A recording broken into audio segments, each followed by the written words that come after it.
सिरमौर के सभी हिस्सों में मोदी सरकार के खिलाफ हस्ताक्षर अभियान चलाएगा दलित शोषण मुक्ति मंच। मंच के जिलाध्यक्ष ने सत्ता मिलने के बाद दलित हितों की अनदेखी के लिए सीएम और डिप्टी सीएम पर भी कसे तंज। 1 अक्टूबर को संगड़ा से की गई थी। 4 दिसंबर को होने वाले संसद मार्च के लिए सिग्नेचर कैंपेन की शुरुआत। अगस्त माह में नेशनल दलित समिट में कॉमरेड आशीष ने हाटी समिति व क्षत्रिय संगठन पर लगाए थे दलितों के हक छीनने के आरोप। 4 दिसंबर को संसद मार्च के दौरान पीएम मोदी को दिए जाने वाले ज्ञापन में ऐसी ऑर्गेनाइजेशंस ने निर्धारित किया है 1 करोड़ सिग्नेचर करवाए जाने का लक्ष्य है। इसी में कॉमरेड आशीष ने 85th अमेंडमेंट को लागू करने, एससी कंपोनेंट के बजट का मिसयूज, एससी युवाओं के लिए बैकलॉग भर्ती व आउटसोर्स रिक्रूटमेंट में रिजर्वेशन जैसे मुद्दे भी उठाए। कि जो हैदराबाद के अंदर जो दलित समिट हुआ था राष्ट्रीय स्तर का 26-27 अगस्त को, उसमें हमने 11 सूत्रीय जो मांग पत्र वहाँ चिन्हित किए थे, उसके तहत हमने 1 करोड़ हस्ताक्षर अभियान का जो लक्ष्य रखा है, वो हस्ताक्षर अभियान हम करके दिसंबर के माह में राष्ट्रपति महोदया को भेजेंगे। दूसरा हमारा जो इसमें मुख्य लक्ष्य है कि 85th अमेंडमेंट जो है, जो प्रमोशन में आरक्षण का, अभी तक वो लागू नहीं हुआ है, हम उसको लागू करने की मांग कर रहे हैं। दूसरा, जो पिछले 9 महीनों से जो प्रदेश के अंदर जो हमारे मुख्यमंत्री है, जब ये विपक्ष में थे, तो दलित शोषण मुक्ति मंच के जो आंदोलन विधानसभा के बाहर हुआ था, उसके समर्थन में इन्होंने विधानसभा का बहिष्कार किया था, बायकॉट किया था और ये अग्निहोत्री जी के साथ सड़कों पे आए थे। तो उस समय इन्होंने ये हमारी मांग को जायज बताया था, जिसमें आज जो आयोग बना था अनुसूचित जाति आयोग का, वो 9 महीने से उसके चेयरमैन का जो पद खाली पड़ा है, वो भी संवैधानिक पद है, वो खाली नहीं रह सकता। जिला सिरमौर हिमाचल प्रदेश के ब्लॉक संगड़ाहा में जो 26-27 अगस्त को हैदराबाद के अंदर दलित शिखर सम्मेलन हुआ था, उस शिखर सम्मेलन में जो निर्णय लिए गए थे, उन निर्णयों के अनुसार जो 1 करोड़ हस्ताक्षर अभियान का जो लक्ष्य रखा गया है और जो प्रधानमंत्री महोदया को जो दिया जाएगा, तो उसके तहत आज हिमाचल प्रदेश के जिला सिरमौर के संगड़ाहा से हस्ताक्षर अभियान की शुरुआत हुई। ये जो अपर कास्ट के लोगों ने स्वर्ण मोर्चा के नाम से एक संगठन बना दिया और लिटरली उन्होंने कैंपेन शुरू किया कि SC ST एट्रोसिटी एक्ट को खत्म किया जाए और इसके तहत उन्होंने इसकी जो एक शव यात्रा निकाली और हरिद्वार के अंदर उसकी जो अस्थियां जो वो प्रवेश करवाई वहां गंगा नदी के अंदर। तो इस तरीके का एक कैंपेन किया गया और इसके पैरेलल ही क्योंकि दलित ऑर्गेनाइजेशन का जो डिस्ट्रिक्ट सिरमौर के अंदर जहां हम काम कर रहे हैं,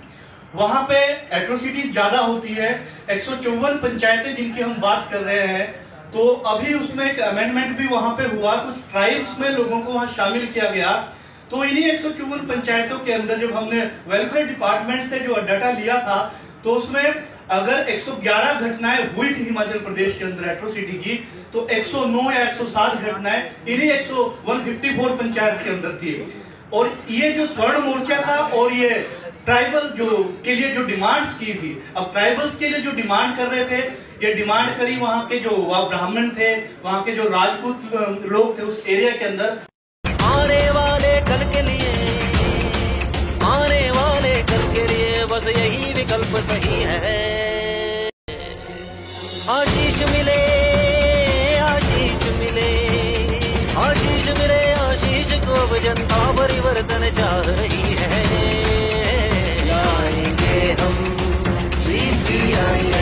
भारत के 25 राज्यों के विभिन्न दलित संगठनों द्वारा गत 26 व 27 अगस्त को हैदराबाद में आयोजित नेशनल दलित समिट में लिए गए फैसले के मुताबिक दलित शोषण मुक्ति मंच द्वारा सिरमौर जिला के सभी हिस्सों में नवंबर माह में अपना सिग्नेचर कैंपेन कंप्लीट किया जाएगा। पीएम मोदी के 9 साल के शासनकाल में दलितों पर अत्याचार बढ़ने का मुद्दा उठाने के लिए 25 राज्यों के विभिन्न दलित संगठनों द्वारा जानकारी के मुताबिक आगामी 4 दिसंबर को पीएम को ही एक ज्ञापन सौंपा जाना है, जिसके लिए देश भर में 1 करोड़ लोगों के हस्ताक्षर करवाए जाने का लक्ष्य निर्धारित किया गया है। इस मामले में पत्रकारों से बातचीत करते हुए दलित शोषण मुक्ति मंच जिला सिरमौर के अध्यक्ष कॉमरेड आशीष ने कहा कि अपने 11 सूत्रीय मांग पत्र में उन्होंने 85th अमेंडमेंट लागू करने, SC कंपोनेंट का दुरुपयोग व SMC शिक्षकों को रेगुलराइज किए जाने के बाद आरक्षित वर्गों के लिए बैकलॉग भर्ती करवाए जाने जैसे महत्वपूर्ण मुद्दों को शामिल किया है। गौरतलब है कि संसद मार्च के लिए चलाए जाने वाले हस्ताक्षर अभियान की शुरुआत मंच द्वारा गत 1 अक्टूबर को संगड़ा से की गई थी और मंच के अध्यक्ष एवं 50 से CPIM उम्मीदवार रह चुके कॉमरेड आशीष यहाँ की एक महिला द्वारा कांग्रेस नेता पर उनकी जमीन हथियाने के आरोप में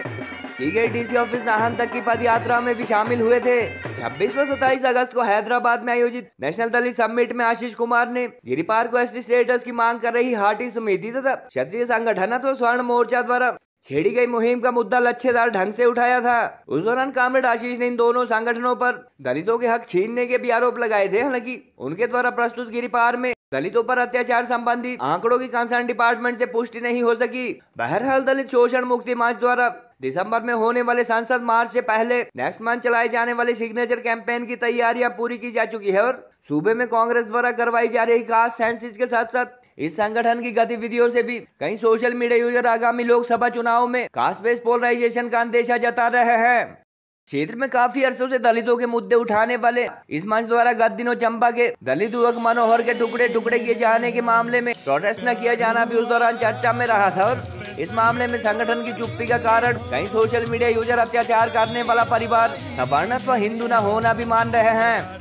हमारा जो मुख्य उद्देश्य है कि जो हैदराबाद के अंदर जो दलित समिट हुआ था राष्ट्रीय स्तर का 26-23 अगस्त को, उसमें हमने 11 सूत्रीय जो मांग पत्र वहाँ चिन्हित किए थे, उसके तहत हमने 1 करोड़ हस्ताक्षर अभियान का जो लक्ष्य रखा है, वो हस्ताक्षर अभियान हम करके दिसंबर के माह में राष्ट्रपति महोदया को भेजेंगे। दूसरा हमारा जो इसमें मुख्य लक्ष्य है कि 85th अमेंडमेंट जो है, जो प्रमोशन में आरक्षण का, अभी तक वो लागू नहीं हुआ है, हम उसको लागू करने की मांग कर रहे हैं। दूसरा जो पिछले 9 महीनों से जो प्रदेश के अंदर जो हमारे मुख्यमंत्री है, जब ये विपक्ष में थे तो दलित शोषण मुक्ति मंच के जो आंदोलन विधानसभा के बाहर हुआ था, उसके समर्थन में इन्होंने विधानसभा का बहिष्कार किया था, बायकॉट किया था और ये अग्निहोत्री जी के साथ सड़कों पे आए थे। तो उस समय इन्होंने ये हमारी मांग को जायज बताया था, जिसमें आज जो आयोग बना था अनुसूचित जाति आयोग का, वो 9 महीने से उसके चेयरमैन का जो पद खाली पड़ा है, वो भी संवैधानिक पद है, वो खाली नहीं रह सकता। दूसरा जो बैकलॉग भर्तियां हैं जो पैट के माध्यम से हुई है, SMC के माध्यम से हुई है, बाद में वो लोग नियमित हो गए, सरकारी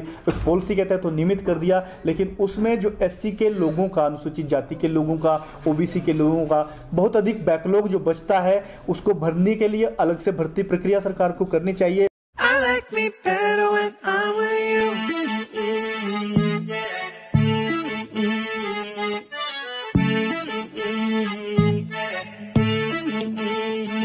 हाँ, खुसरो निजाम के बल बल जाइए, खुसरो निजाम के बल बल जाइए, मोह सुहागन की नीरे मोसनैना मिलाई के छाप तिलक